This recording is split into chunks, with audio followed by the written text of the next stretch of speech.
everybody, I'm Jody from Summit Studios. Welcome to the very first episode of Drum Evolution.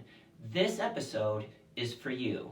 My goal is to help you achieve your maximum performance. Along the way, I'll be giving you tips and techniques on how to become a better drummer. We'll address everything from equipment, from practicing. How do I practice? What do I practice? What should I practice? When do I practice? What order do I practice?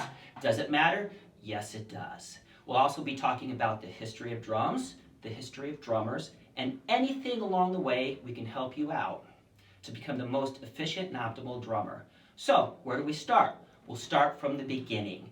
What I'm going to do now is I'm going to come around and I'm going to show you some basic techniques on posture. It's the foundation. It's one of the most critical things that I see is overlooked by many drummers. All right, so we're all individuals, but basically, biomechanically, we're pretty much all the same. We all have the same joints, tendons, ligaments, skeletal structure, and we're hinged basically all in the same way. So there's an efficient way to go about using our bodies. We want to use our bodies to work for us, not against us. So first thing, we evolved squatting on the ground and walking around. We didn't develop sitting on seats. Couple things happen over the evolution of time sitting down. We developed incredibly bad posture. You've seen old people with kyphotic posture, bent over. This is bad, because what we do is when we're on computers, we bend over, especially today with cell phones, you'll see everybody like this hunched over, which is really bad. What we want to do is we want to fight against that. So, like Grandma said, sit up straight. That's the most important thing. What we want to do is we want to stack the spinal column. There's a lot of important things running down in there that we don't want to impinge. So sit up straight. What you want to do is you want to raise your chest, roll your shoulders back, and we don't want to stick our chin up like we heard in the old military days. We kind of want to suck it back. Basically, we want a straight posture. For seating height, what we want to do is we want to make sure that our legs are at least parallel to the ground. Two caveats here. Depends how you play.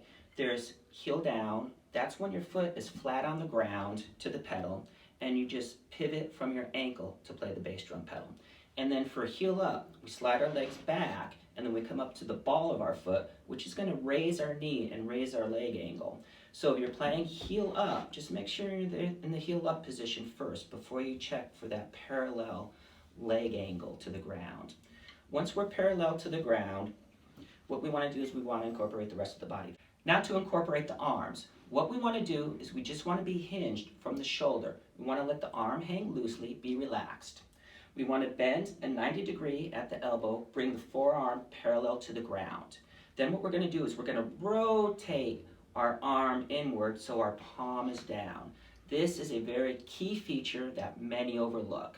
Now, you can play palm down, which I'm suggesting right now, especially for the learning process. You can cheat a little and you can roll your thumbs up. That's more of a French grip. But what happens, what I see most often, most people rotate their arms, thumbs up, and they bring their forearms into their body. So they're creating all this tension in the upper body, and they're putting their hand out of position. What happens when your hand is thumb up in this position, your hand is right here, like a karate chop. And this is what's happening. This is your movement. And you're not really meant to move like this. You don't have great range of motion, and it's very weak. When we rotate and we have palm down, we're looking at the back of the hand, we have full range of motion, and we're much powerful this way. This is the most powerful motor, the most active motor in drumming. So this is the one we have to condition first. So I suggest really trying to keep that palm down in the beginning, and let's really exercise and work this muscle. For holding the stick, I'll get into technique in detail much later, but for right now, basically what we want to do is we want to break the stick into 3 equal pieces and hold it at that bottom third. And the fulcrum, the point in which we have control, is between the thumb and the first finger. And just like you're holding a hammer, you want the stick to rest gently in the palm and curl the other fingers around it. Then palm down and just straight up and down motion. Same thing will go for the left hand for those of you who are match grip players. Traditional grip players, we'll get into that a little later on. Now for the left arm, same thing as the right arm. We want to be hinged at the shoulder, be relaxed, bend 90 degrees at the elbow, rotate the hand flat, and then hold the stick in the same way. And when we hold the stick, you'll see that we make a V. And what's going on here, another common problem I see, is people tend to rotate torque their wrist out and get their sticks straight in line with their forearm and play like this. What happens when you do that, what you're doing is you're cocking that elbow, you're introducing stress. Now, anytime you introduce stress, it's a bad thing because it's going to lock everything you have, all your muscles, all your tendons up.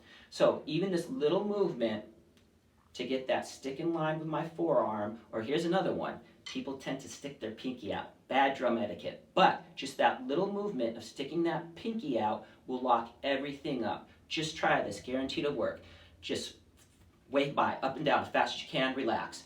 And just go ahead and stick your pinky out a little bit, and instantly it will lock everything up. You can try it, it's gonna work.